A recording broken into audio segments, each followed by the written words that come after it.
直播间的神豪，甚至于台湾的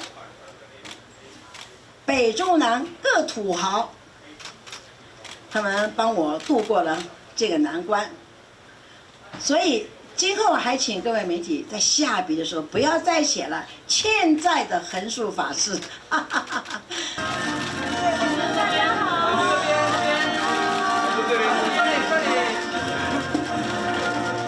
这里来，这里。我要很慎重的宣布，我要请求在场的所有的媒体新闻界的朋友们，我已经是第3次的向你们宣布，庚子年去年的烂人烂事，老早在去年5月份已经全面的将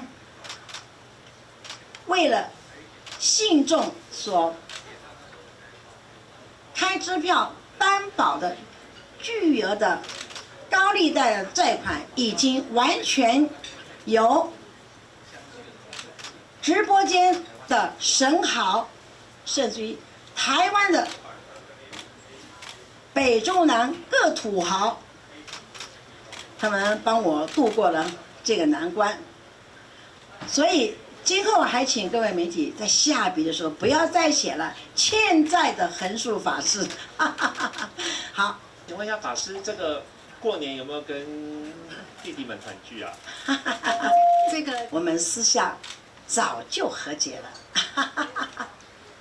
我在年28、9的时候就接到飞哥身边的慧姐打电话，她小以大义的跟我说：“飞哥，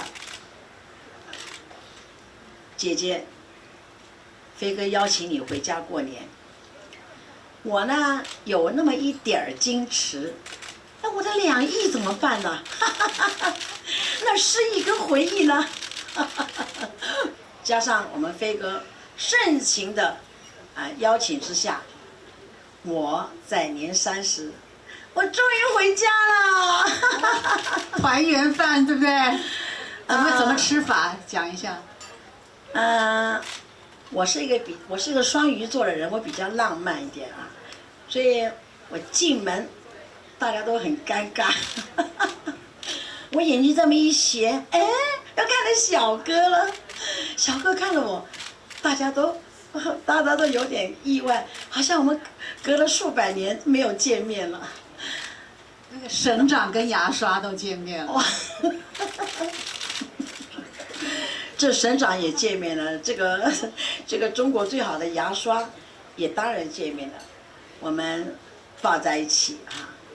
我跟小哥说：“亲爱的小哥，请你原谅我庚子年去年遇到了烂人烂事，所以我还没讲完，不要讲了。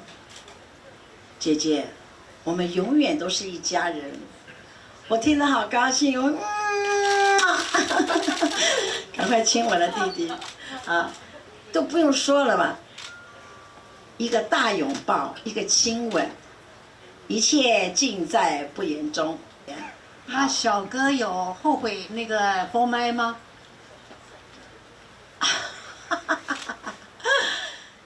他后悔，他应该说早10年就应该退休了。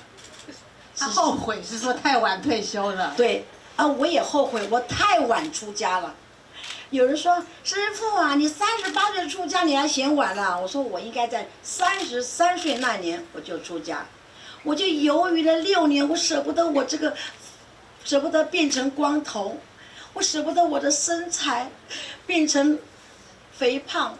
结果穿了袈裟以后呢，果然东方的维纳斯变成了澳洲袋鼠。我很后悔，我很晚出家。小哥后悔，他应该早一点退休早退休10年，他就有很多的时间和我的父母亲在一起。